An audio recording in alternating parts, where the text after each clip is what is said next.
আসসালামু আলাইকুম and hello everyone, সবাইকে ফুটনেক্সের পক্ষ থেকে স্বাগতম। সাথে আছি আমি সাহিল রানা, তোমাদের ফিজিক্স এবং ম্যাথ ইনস্ট্রাক্টর হিসেবে। আর আমাদের আরেকজন ফিজিক্স এবং ম্যাথ ইনস্ট্রাক্টর হিসেবে আছে, তোমরা সবাই জানো, সেটা হচ্ছে তোমাদের পলাশ ভাইয়া, সেও পিএমইতে আছে। তো তোমাদের টার্গেট এগ্রি, আজকে থেকে টার্গেট এগ্রি ক্লাসগুলো হবে। তো টার্গেট এগ্রি ফিজিক্স এবং ম্যাথ ক্লাসগুলো নেব আমি এবং তোমাদের পলাশ ভাইয়া। তো আজকে আমি তোমাদের শুরু করবো ফিজিক্স প্রথম পত্রের ভৌত জগৎ এবং পরিমাপ।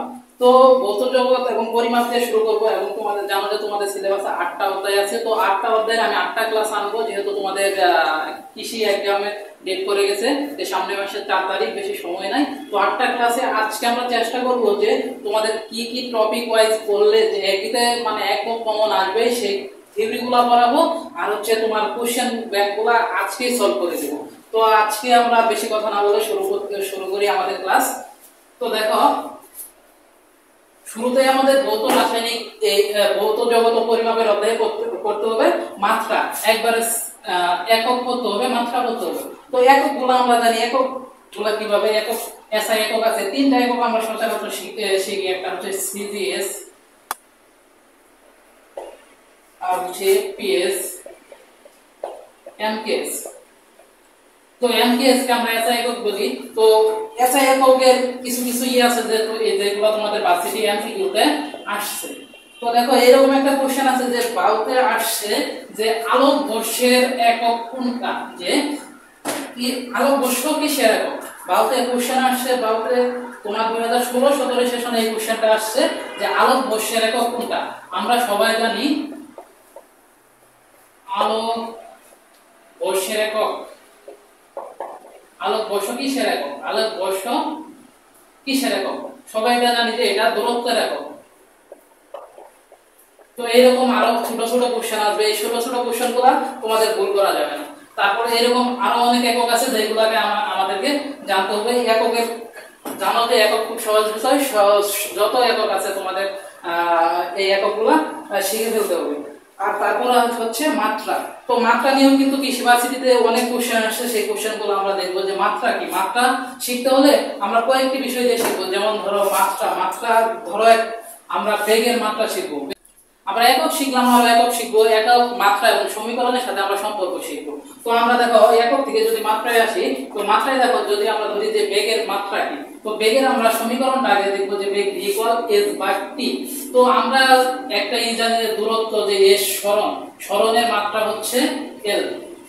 তারপরে ধরো এই কেজির মাত্রা হচ্ছে বড় হাতের m। তারপর হচ্ছে সময় হচ্ছে সেকেন্ড হচ্ছে, এটা যদি তুমি এস ছোট হাতে চিন্তা করো সেকেন্ড, তো সেকেন্ডের মাত্রা হচ্ছে কিন্তু টি। এই 3টা বিষয় আমাদেরকে জানতে হবে। তো এই 3টা বিষয় যদি আমরা জানি, এইখানে দেখো সরণ হচ্ছে এল। তো এই বেগ হচ্ছে সরণ বাই সময়। তো বেগের এই সরণের মাত্রা কি, সরণের মাত্রা হচ্ছে এল। আর এই যে টি সময়, যে সময়ের মাত্রা হচ্ছে বড় হাতের টি। এখানে যদি তুমি ছোট হাতের টি দাও এটা, তাহলে এর মাত্রা হবে এল t/1। তো এইভাবে, আর এখান থেকে কিন্তু আমরা এককটা বের করতে পারি যে সরণের একক হচ্ছে কি, সরণের একক হচ্ছে মিটার, আর এই সময়ের একক হচ্ছে সেকেন্ড। যেহেতু ভাগাকার আছে তাহলে মিটার/সেকেন্ড। তো এইখান থেকে দেখো আমরা বেগ বের মানে যে কোনো কিছু একক বের করব, মাত্রা বের করতে পারবো, সে কোথায় থেকে বের করতে পারবো, সেটা সমীকরণ থেকে বের করতে পারবো। তো এইভাবে আমাদের কিন্তু বায়ুতে একটা কোশ্চেন আসছিল, যে কি কোশ্চেন আসছিল, যে কাজের মাত্রা কি, যে কাজের মাত্রা বায়ুতে আসছিল, কাজের মাত্রা কি। তো কাজের মাত্রা কি, কাজ W সমান আমরা কি জানি, সমীকরণ থেকে আমরা মাত্রা বের করা শিখব, যে কাজ W সমান Fs। তো F সমান আমরা কি, F সমান হচ্ছে ma/s। তো দেখো এইখানে mটা কি, mটা হচ্ছে ভরের একক। আমরা কি দেখলাম, ভরের একক হচ্ছে বড় হাতের, ভরের মাত্রা হচ্ছে m। আর এই ত্বরণের মাত্রা, ত্বরণ ইকুয়াল আবার কি জানি, যে বেগ ভাগ সময়। তো বেগের মাত্রা আমরা কিন্তু আবার আগে শিখে আসছি, বেগের মাত্রাটা কি, যে মিটার/সেকেন্ড। আর এই যে টি আছে নিচে, এর জন্য মিটার/সেকেন্ড স্কয়ার হয়ে যাবে। তো তাহলে এখান থেকে আমরা ত্বরণের মাত্রা পাইলাম, যে এটা তো আমরা একক পাইলাম, এখন একক থেকে এখানে এল 3/1 টু দিতে পারি, কেন মিটারের মাত্রা হচ্ছে এল আর সময়ের মাত্রা হচ্ছে টি, তাহলে এল টি ইনভার্স টু। তো দেখো এল টি ইনভার্স টু সাথে আছে কি এই সরণের জন্য কি আসবে আর একটা এল আসবে। তো এইখান থেকে তাহলে দেখো যদি কাজের মাত্রা আমরা বের করি তাহলে কি আসলো এম এল আর এল গুণ করলে এল স্কয়ার টি ইনভার্স টু। তো এইভাবে আমরা কাজের মাত্রা বের করতে পারবো। তো দেখো এই কোশ্চেনটা আসছিল বাউ 16-17 আসছিল। আর একটা কোশ্চেন আসছিল তোমার শেরেবাংলা কৃষি বিশ্ববিদ্যালয়ে, সেটা হচ্ছে 16-17 একটা কোশ্চেন আসছিল যে শক্তির মাত্রা কি। তো আমরা কি জানি যে কাজের মাত্রা এবং শক্তির মাত্রা একই। তো তাহলে এই যে কাজের মাত্রা শক্তির মাত্রা এক হলে তাহলে কাজের মাত্রা যদি m l square t inverse 2 হয় তাহলে শক্তির মাত্রা হবে m l square t inverse 2। তাহলে কিন্তু আমরা দুইটা কোশ্চেন এখান থেকে একক দুইটার টপিক আমাদের শেষ হয়ে গেল, একটা হচ্ছে একক আর একটা হচ্ছে মাত্রা। তো এইবার আমরা আসি রাশিতে। তো রাশি যা দ্বারা পরিমাপ করা হয়, তো রাশি আবার দুই প্রকার, একটা হচ্ছে মৌলিক রাশি আর একটা হচ্ছে লব্ধ রাশি। তো মৌলিক রাশিগুলো আমরা জানি যে 7টা মৌলিক রাশি আছে। তো মৌলিক রাশিগুলো যদি একটু মানে মনে রাখতে চাই, একটা ছন্দ আছে, সেটা হচ্ছে ছন্দটা যদি আমরা লিখি শততা ভরের দিক দিবাল। এইখান থেকে দেখো যে রাশির যে মৌলিক রাশি যেগুলা মৌলিক রাশিগুলো যদি আমরা জানতে চাই এইখান থেকে কিন্তু ভার্সিটিতে কোশ্চেন আছে সহজ টপিক। তো দেখো ভাই তোমাদের একটা কথা বলে রাখি যে সহজ টপিকগুলো যদি তুমি ভুল করো তাহলে তোমার কিন্তু ভার্সিটি শেষ। তো সহজ টপিকগুলো কোনোভাবে ভুল করা যাবে না। হার্ড টপিকগুলো যদি তুমি ভুল করো হয়তো টপ করতে পারবে না, কিন্তু সহজগুলো যদি ভুল করো তাহলে কিন্তু তোমার কোনোভাবেই চান্স হবে না। তো দেখো এই শততা শ থেকে আসছে সময়, ত থেকে হচ্ছে তড়িৎ প্রবাহ, আর এই ত থেকে ধরো তাপমাত্রা, গ থেকে হচ্ছে ভর, এটা হচ্ছে দৈর্ঘ্য, তারপরে যদি ধরো প থেকে হচ্ছে পদার্থের পরিমাণ, যে মোল পদার্থের পরিমাণ, আর দিবালোক থেকে তুমি নিতে পারো কি দীপন তীব্রতা।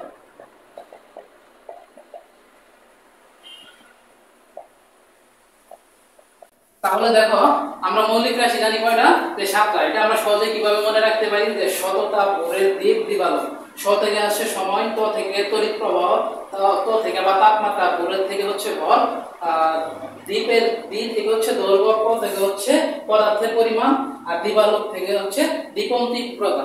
এই 7টা রাশি হচ্ছে কিন্তু মৌলিক, আর এইগুলা থেকে সৃষ্টি এগুলাকে বলবো লব্ধ রাশি। তো এইখান থেকে কিন্তু ভার্সিটিতে কয়েকটা ভার্সিটি কয়েক বছর এইগুলা কোশ্চেনগুলো করছিল। তো রাশিগুলাকে আমার জানতে হবে।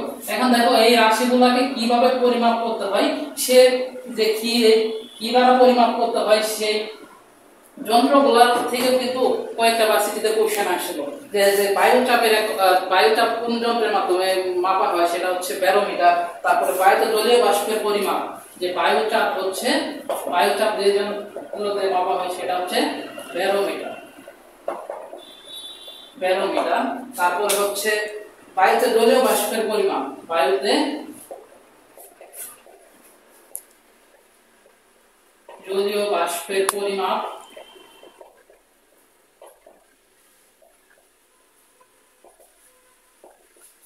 সেটা হচ্ছে হাইড্রোমিটার। তো এইভাবে যত যন্ত্রগুলো আছে, তারপরে ধরো তাপমাত্রা কি দিয়ে মাপা হয়, ভূমিকম্প কি দিয়ে মাপা হয়, সিসমোগ্রাম, তারপর গ্যাসের চাপ নিয়ন্ত্রণকারী যন্ত্রের নাম কি, ম্যানোমিটার। তো এইগুলো তোমাদেরকে কিন্তু জানতে হবে। এখান থেকে ভার্সিটিতে অনেকগুলো কোশ্চেন আসছিল, তো এই বিষয়গুলো তোমাদেরকে জানতে হবে। তো দেখো তো রাশি পরিমাপ করা কিছু যন্ত্র এগুলো জানতে হবে। তারপর হচ্ছে পরিমাপের ত্রুটি। এখন আমরা আসি গুরুত্বপূর্ণ টপিকে, যে এখান থেকে কৃষি ভার্সিটি বা যে কোনো ভার্সিটিতে কোশ্চেন আসে, সবসময় কোশ্চেন আসে। তো এই অধ্যায় থেকে যদি কোশ্চেন হয় যে পরিমাপের ত্রুটি, এই ত্রুটি নিয়ে কোশ্চেন আসবেই। তো দেখো পরিমাপের ত্রুটি প্রধানত 5টা, পরিমাপের ত্রুটি প্রধানত 5টা, সেটা আমরা একটা ছন্দের মাধ্যমে সেটাও শিখতে পারি যে পুনরায় যন্ত্রটি পর্যবেক্ষণে এলো, পুনরায় যন্ত্রটি পর্যবেক্ষণে এলো। তো পরিমাপের ত্রুটি কয়টি বললাম? পরিমাপের ত্রুটি হচ্ছে মোটামুটি পরিমাপের ত্রুটি ধরা হয় 5টিকে। তো 5টি এই পুনরায় হচ্ছে পুনরাবৃত্তিক ত্রুটি, পুনরাবৃত্তিক ত্রুটি।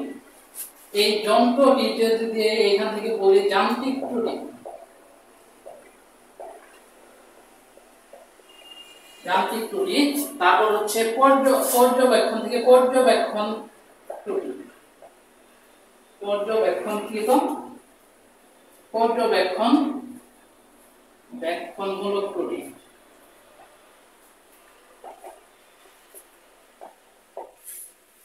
তারপর হচ্ছে এলোতে যদি আমি কি করি যে এলোমেলো ত্রুটি, এই এলোতে হচ্ছে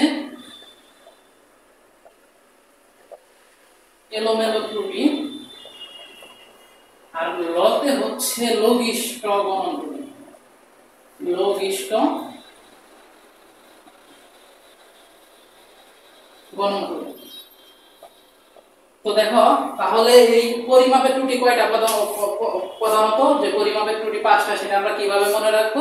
সেটা মনে রাখবো পুনরায় যন্ত্রটি পর্যবেক্ষণে এলো, যে পুনরায় থেকে পুনরাবৃত্তিক ত্রুটি, যন্ত্রটি থেকে যান্ত্রিক ত্রুটি, পর্যবেক্ষণ থেকে পর্যবেক্ষণমূলক ত্রুটি। ওই এলোতে এর হচ্ছে এলোমেলো ত্রুটি, আর লতে হচ্ছে লঘিষ্ঠ গণন ত্রুটি।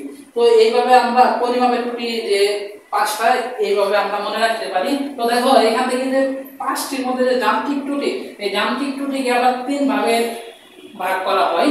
সেটা হচ্ছে আমরা এটা মনে রাখতে পারি যে যান্ত্রিক ত্রুটিকে একটা ছন্দের মাধ্যমে, ছন্দ না বল, এটা মনে রাখতে পারি যে শাপলার মাধ্যমে। কিভাবে যান্ত্রিক ত্রুটিটা মনে রাখতে পারি? শাপলার মাধ্যমে। এই শাপলার সাথে হচ্ছে শূন্য ত্রুটি, সেটা শূন্য ত্রুটি, ক থেকে হচ্ছে পৃথক ত্রুটি।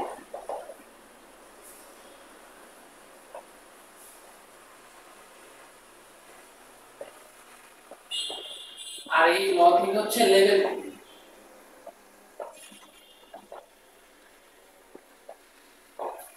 তো এই যান্ত্রিক ত্রুটি পর্যবেক্ষণ, যান্ত্রিক ত্রুটিকে প্রধানত কয় ভাগে ভাগ করা হয়? 3 ভাগে ভাগ করা হয়। সেটা আমরা মনে রাখতে পারি কিভাবে? শাপলার মাধ্যমে। যে শাপলার সা থেকে হচ্ছে শূন্য ত্রুটি, ক থেকে হচ্ছে পৃথক ত্রুটি, আর ল থেকে হচ্ছে লেভেল ত্রুটি। এইখান থেকে কিন্তু ভার্সিটিতে কোশ্চেন আসবে। তো আমরা ভার্সিটিতে এইখান থেকে যে কোন কোশ্চেনগুলো আসে এটা আমরা দেখলাম যে যান্ত্রিক ত্রুটিগুলো কোনগুলা। তো এই যান্ত্রিক ত্রুটির ম্যাথগুলো থেকে কোশ্চেন আসে। তো আমরা এখন কিছু কোশ্চেন সলভ করব যে বিভিন্ন ভার্সিটিতে আসছিল, যেগুলো 10 সেকেন্ড বা 5 সেকেন্ডে আমরা সলভ করতে পারি। তো দেখো আগে কিছু আমরা থিওরি দেখলাম, এখন আমরা দেখবো ভার্সিটি কিছু কোশ্চেন দেখবো যে যেগুলা কিন্তু বিভিন্ন ভাবে এইগুলা ভার্সিটিতে আসছিল। তো দেখো নিচের 1 নাম্বারটা দেখো যে নিচের কোনটি মৌলিক রাশি? তো মৌলিক রাশি আমরা দেখে আসলাম যে কি, তো আমরা আগে পড়ে আসলাম সেটা হচ্ছে তড়িৎ প্রবাহ। তড়িৎ প্রবাহের একক কোনটি? সেটা হচ্ছে অ্যাম্পিয়ার। তাহলে 1 নাম্বারটার উত্তর হবে কি? অ্যাম্পিয়ার। তো এগুলো আমাদেরকে জানতে হবে। তো 2 নাম্বারটা দেখো যে কি বলছে যে 1 ওয়াট সমান কত লুমেন। এটা কিন্তু তোমাদের মুখস্থ করতে হবে, যেহেতু ওই যে ভৌত জগতের পরিমাপ সেটা হচ্ছে 621। 1 ওয়াট সমান কত লুমেন? 621 লুমেন। তারপরে দেখো যে নিচের কোনটি এসআই একক নয়? এসআই একক নয়। তো দেখো কেলভিন কিন্তু এসআই একক, তারপরে হচ্ছে জুল সেটাও এসআই একক, অ্যাম্পিয়ার সেটাও এসআই একক। তাহলে উত্তর কি হবে? যে আর্স, সেটা হচ্ছে এসআই একক না। তো দেখো তো এই কোশ্চেন সলভ করার পর এখন আমরা আসছি আমাদের সেকেন্ড টপিক। আমি বলছি যে আমাদের টপিক ওয়াইজ স্মার্টলি করতে হবে। তো দেখো তারপর হচ্ছে আমাদের হচ্ছে বার্নিয়ার ধ্রুবক এবং লঘিষ্ঠ গণনা সম্পর্কে যে ম্যাথগুলো এখান থেকে ম্যাথ আসতে পারে। তো আমরা বার্নিয়ার ধ্রুবক BC সমান জানি কি? BC সমান S/n, যেখানে S হচ্ছে মূল স্কেলের ক্ষুদ্রতম 1 ভাগের দৈর্ঘ্য। সেটা কিসে হবে? অবশ্যই কিন্তু সেটা মিলিমিটারে হতে হবে, মিলিমিটার হতে হবে। আর হচ্ছে n হচ্ছে বার্নিয়ার স্কেলের ভাগ সংখ্যা। তো এখান থেকে সিম্পল ওই ম্যাথ আসে যে বার্নিয়ার ধ্রুবক কত, যে মূল স্কেলের ক্ষুদ্রতম ভাগের দৈর্ঘ্য দেওয়া থাকে আর বার্নিয়ার স্কেলের ভাগ সংখ্যা দেওয়া থাকে, সেখান থেকে আমরা বার্নিয়ার ধ্রুবক বের করতে পারবো। এটাও বাউতে আসছিল। তো দেখো তারপর হচ্ছে লঘিষ্ঠ গণন। লঘিষ্ঠ গণন বলতে আমরা কি বুঝি? যে লঘিষ্ঠ গণন LC সমান P ভাগ বৃত্তাকার স্কেলের ভাগ সংখ্যা। এখন আবার পিচটা কি? পিচ হচ্ছে যে বৃত্তাকার স্কেলের একবার রৈখিক ঘূর্ণনে যে একবার ঘূর্ণনে যে রৈখিক সরণটা আছে, একবার ঘূর্ণনে যে রৈখিক সরণটা সেটা হচ্ছে পিচ।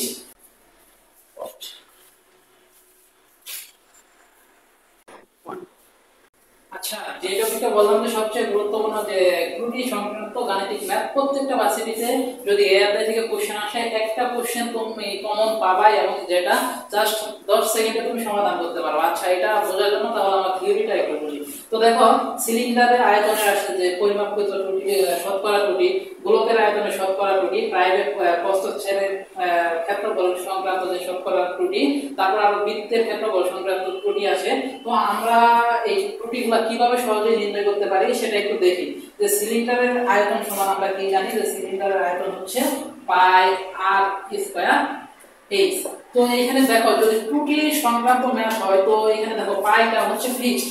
তো এখানে ত্রুটি সংক্রান্ত ম্যাথ হলো আর এর সাথে একটা সম্পর্ক আছে, আর একটা হচ্ছে এইচ। এখানে আরটা হচ্ছে রেডিয়াস যেটা ব্যাসার্ধ, আর হচ্ছে এইচ হচ্ছে উচ্চতা। তো এখানে দুইটা বিষয়ে কি হচ্ছে যে ত্রুটি হলে হতে পারে, একটা হচ্ছে ব্যাসার্ধ জনিত আর একটা হচ্ছে উচ্চতা জনিত। দেখো তো, এই ব্যাসার্ধের সাথে পাওয়ারের একটা সম্পর্ক আছে, যে ব্যাসার্ধের উপর পাওয়ার কত আছে 2। তাহলে এই আমরা এইটা যদি শর্টকাট বলতে পারি, বলতে চাই, তাহলে এরকম ভাবে এটা নির্ণয় করব যে দেখো, যে যে পাওয়ারটা থাকবে সেই পাওয়ারটা হবে সেই যে ত্রুটিটা হবে সেটা সমানুপাতিক। তো পাওয়ার আছে 2, তাহলে এখানে 2 হবে। আর এটার রেডিয়াসের বা ব্যাসার্ধের যদি তোমার হয় ত্রুটি হয়, এটাকে যদি আমরা ডেল আর দ্বারা প্রকাশ করি তাহলে 2 ডেল আর বাই যে আগের যে মানে রিয়েল যে রেডিয়াসটা সেটা।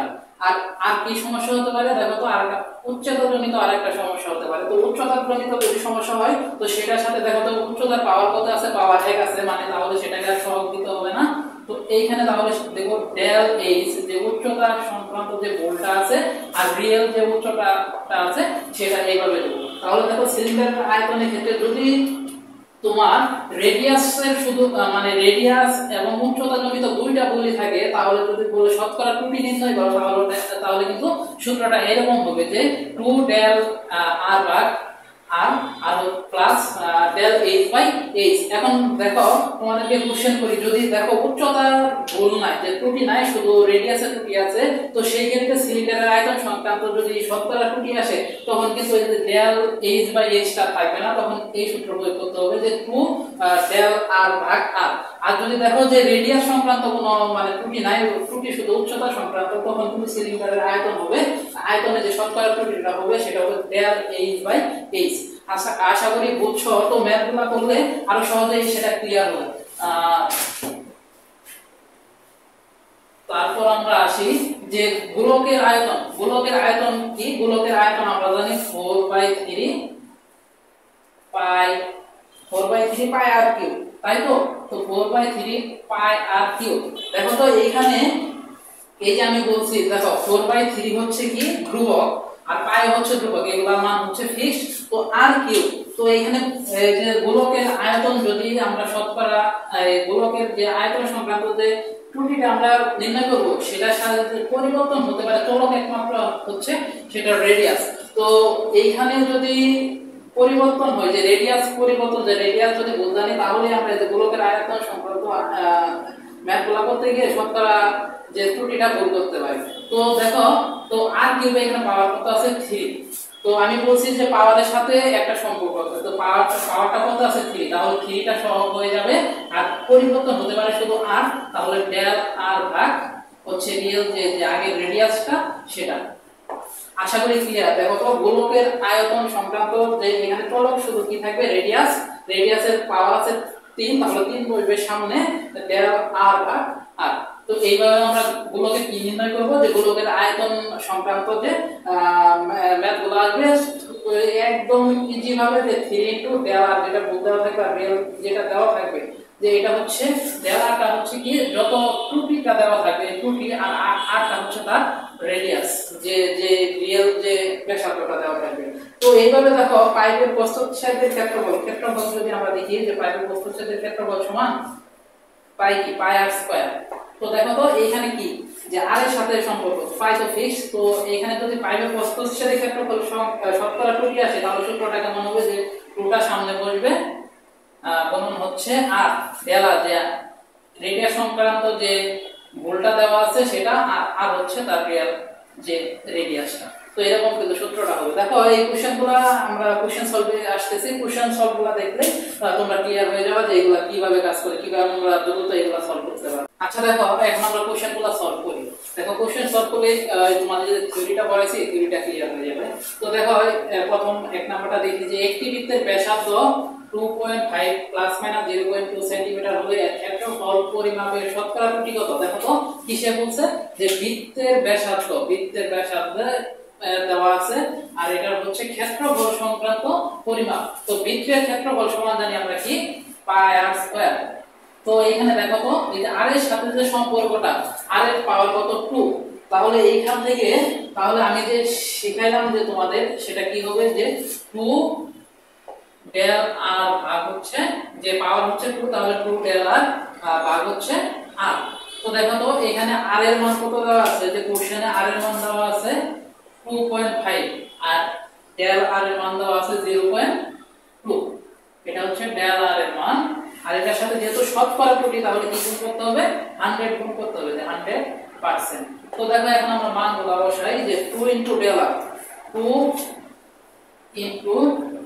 ডেল আর এর মান কত? ডেল আর এর মান হচ্ছে 0.02 আর হচ্ছে আর এর মান হচ্ছে কত? আর এর মান হচ্ছে 2.5, তো গুণন হচ্ছে 100।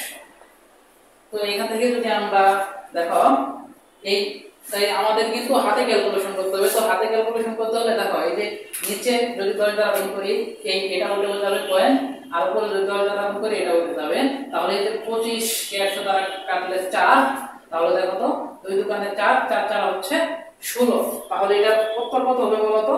যে এটা উত্তর কিন্তু হবে যে কত কত পার্সেন্ট? যে উত্তর হবে কিন্তু 16%। তাহলে দেখো তো কয় সেকেন্ড লাগলো আমাদের সমাধান করতে। তো তারপরে আসি, তারপরের কোশ্চেনটা কি বলছে দেখো। তারপরের কোশ্চেনটা হচ্ছে আমাদের কি বলছে একটি গোলকের ব্যাসার্ধের পরিমাপে 1.2% যদি ভুল করলে ওই গোলকের আয়তনের শতকরা ত্রুটি কত? দেখো ব্যাসার্ধ পরিমাপে মানে কি আর এর যে পরিমাপটা করছে সেটা পরিমাপ করতে কি হয়েছে 1.2% ভুল করছে। তো দেখো ওই গোলকের আয়তনের শতকরা ত্রুটি কত? তো গোলকের আয়তনের ক্ষেত্রে আমরা কি জানি? গোলকের আয়তনের ক্ষেত্রে হচ্ছে 4/3 পাই আর কিউ। তো এই ক্ষেত্রে তাহলে আমরা যে বললাম যে সূত্রটা কিভাবে আনবো, তাহলে পাওয়ার আছে আর এর পাওয়ার হচ্ছে 3, তাহলে 3 আসবে সামনে আর হচ্ছে যে এর রেডিয়াস নির্ণয়ে যে ভুলটা হবে সেটা কোন যে ডেল আর ভাগ আর। তো ডেল আর ভাগ আর এর মানটা দেওয়া আছে কত 1.2%, তাহলে ডেল আর ভাগ আর এর মান আমরা যদি এখানে বসাই দেই যে 1.2%, তো এখান থেকে দেখো তো কি আসে 3.6%। তো দেখো তাহলে উত্তরটা একদম ইজিতে 10 সেকেন্ডে বের করতে পারলাম না যে একটি গোলকের ব্যাসার্ধ পরিমাপে 1.2% ভুল করলে ওই গোলকের আয়তনের শতকরা ত্রুটি কত? সেটা একদম যে পাওয়ার 3 থাকে তাহলে 3 ইনটু ওই যে ব্যাসার্ধ পরিমাপে যে ত্রুটিটা সেটাকে গুণ করে দিলে আসে 3.6%। দেখো এই কোশ্চেনটা কতবার আসছিল যে জাহাঙ্গীরনগর ইউনিভার্সিটিতে 16-17 আসছিল, রাজশাহীতে 15-16, রাষ্ট্রে 17-18 এবং শেরেবাংলা কৃষিতে আসছিল 16-17। তো এই ধরনের বলছি এর থেকে কোশ্চেন আসলে এই ধরনের কোশ্চেন আসবে। আরো কয়েকটা কোশ্চেন আমরা সলভ করব এখন। আচ্ছা আমরা পরবর্তী কোশ্চেনটা দেখি। দেখো পরবর্তী কোশ্চেনটা কি বলছে যে একটি তারের ব্যাসার্ধ 3 ± 0.6 মিলিমিটার হলে এর প্রস্থচ্ছেদের ক্ষেত্রফল নির্ণয়ে ত্রুটি কোথায় আসছিল? জিএসটি 21/22 আসছিল। তো দেখো ব্যাসার্ধ নির্ণয়ে এখানে আর এর মানটা দেওয়া আছে কত? আর এর মানটা দেওয়া আছে 3 আর ডেল আর যে ত্রুটি সংক্রান্ত যে ভুলটা সেটা দেওয়া আছে 0.6 মিলিমিটার হলে এর প্রস্থচ্ছেদের ক্ষেত্রফল কত? তো তারের ব্যাসার্ধ এই বা প্রস্থচ্ছেদের ক্ষেত্রফল জানি সমান যে এ সমান পাই আর স্কয়ার। তো এখান থেকে তাহলে এই সূত্রটা আসবে, তাহলে 2 আসবে সামনে, গুণন হচ্ছে ডেল আর ভাগ আর ইনটু কত ইনটু 100%। তো এইখান থেকে যদি আমরা সলিউশন করি তো দেখো উত্তরটা কত আসে যে 2 গুণন ডেল আর এর মান হচ্ছে 0.6 ভাগ হচ্ছে আর এর মান হচ্ছে 3 গুণন হচ্ছে 100। তো এখান থেকে যদি আমরা মানটা নির্ণয় করি। দেখো 100 দ্বারা যদি এটাকে গুণ করি 0.6 কে, তাহলে হয়ে যাবে 60। তাহলে 60 ভাগ হচ্ছে এখানে 3 দ্বারা যদি এটাকে কাটি তাহলে হয়ে যাবে 20। তাহলে 20 এখানে 40%। দেখো তার পরবর্তী কোশ্চেনটা আমরা যাই। তার পরবর্তী কোশ্চেনটা হচ্ছে কি দেখো তো পরের কোশ্চেনটা যদি আমরা যাই, পরের কোশ্চেনটা একটু লক্ষ্য করি। দেখো একই টাইপ না সব, দেখো একটা টাইপ শিখলে সব ম্যাথ কিন্তু পারা যায়। তো দেখো একটি গোলকের ব্যাসার্ধ 2 ± 0.1 ধরে 1 মিটার ধরে পৃষ্ঠতলের ক্ষেত্রফল হিসাব করলে শতকরা ত্রুটি কত? যে শতকরা ত্রুটি কত, এখানে ব্যাসার্ধ দেওয়া আছে, আর এর মান দেওয়া আছে, ডেল আর এর মান দেওয়া আছে। তো এখান থেকে ধরে পৃষ্ঠতলের ক্ষেত্রফল কিসের গোলাকার একটি গোলকের, তো গোলকের ব্যাসার্ধের পৃষ্ঠতলের ক্ষেত্রফল যদি আমরা এই পৃষ্ঠতলের ক্ষেত্রফল সমান আমরা কি জানি যে এটাও হচ্ছে পাই আর স্কয়ার। তো পাই আর স্কয়ার যদি হয় তো এখান থেকে দেখো তাহলে আসবে 2 ইনটু যে শিখলাম ডেল আর ভাগ আর কোণ হচ্ছে 100%। একই ম্যাথ না সবগুলো। তো দেখো এটা রেজাল্টটা কত আসবে, এটা রেজাল্টটা যদি আমরা হিসাব করি তাহলে 2 গুণ হচ্ছে 2 আর হচ্ছে ডেল আর এর মান হচ্ছে 0.1 আর হচ্ছে আর এর মান হচ্ছে 2 গুণ হচ্ছে 100%। তো এখান থেকে 2 যদি কাটি 0.1 কে 100 দ্বারা গুণ করলে তাহলে 10%। তো দেখো তো তাহলে এই যে এসটি 20 আসছিল, তো এটার উত্তরটা কি হয়ে যাবে? উত্তরটা হয়ে যাবে 10%। তো এটা কয় সেকেন্ড লাগবে? তো দেখো তো পরবর্তী ম্যাথটা আশা করি তাহলে তোমরা করতে পারবে। দেখো তো কি বলছে যে একটি গোলকের ব্যাসার্ধ r সমান 10 ± 0.1 সেন্টিমিটার হলে এর আয়তনের শতকরা ত্রুটি কত? যে কি বলছে গোলকের কি আয়তনে, এটার মান হচ্ছে ডেল আর আর এটা হচ্ছে ডেল আর দেওয়া আছে, আয়তনের শতকরা ত্রুটি নির্ণয় করতে বলছে। তো এটা আশা করি তোমরা পারবা। কিভাবে করবা আমি একটু দেখাই দিই। যে এটা কিন্তু দেখো কয়েকটা ভার্সিটিতে আসছে, যে আমাদের শাস্ত্রেও আছে 17, 18, 19, 20, তারপর খুলনা ভার্সিটিতে 19, 20 আসছে। তাহলে কি হবে যে গোলকের আয়তন কি জানি আবার যে 4/3 পাই আর কিউব। তো এই যে এখন আর কিউবের সামনে এই যে কিউব সম্পর্ক, তাহলে 3 আসবে সামনে, গুণ হচ্ছে ডেল আর ভাগ হচ্ছে আর কোণ হচ্ছে 100%। তো এইভাবে আমরা কিন্তু সলিউশনটা করে ফেলতে পারি। আশা করি সবাই এই সলিউশনটা করতে পারবা। আর এই আমি যে টপিকগুলো পড়াইলাম সেগুলো যদি তোমরা পড়ো তো ভৌত জড়তার পরিমাপ থেকে এর বাইরে থেকে আর কৃষি বলো আর যেখানে বলো এর বাইরে থেকে আর কোশ্চেন আসবে না। তো এইভাবে যদি মানে এত ছোট ক্লাসে যদি প্রত্যেকটা অধ্যায় তোমরা পড়তে চাও কোনো সময় নষ্ট না করে, তাহলে আমাদের ফুটনেক্স এর সাথে যুক্ত হতে পারো। কারণ আমরা এই কৃষির এই বিজ্ঞানে তোমাদেরকে প্রত্যেকটা অধ্যায় ফিজিক্স, ম্যাথ, তারপর হচ্ছে বায়োলজি, কেমিস্ট্রি, আমাদের ইনস্ট্রাক্টর তোমাদের আকাশ ভাই, পলাশ ভাই এবং আমি মিলে প্রত্যেকটা অধ্যায় একদম ছোট ক্লাসে সবগুলো গুরুত্বপূর্ণ টপিকগুলো কিন্তু শেষ করে দেব। তো সবাই ভালো থেকো, আমাদের ফুটনেক্স এর সাথে থেকো। আর ফুটনেক্স অফিসিয়াল পেজ এবং ইউটিউব চ্যানেলকে তোমরা সাবস্ক্রাইব করো। সবাই ভালো থেকো, সবাইকে ধন্যবাদ।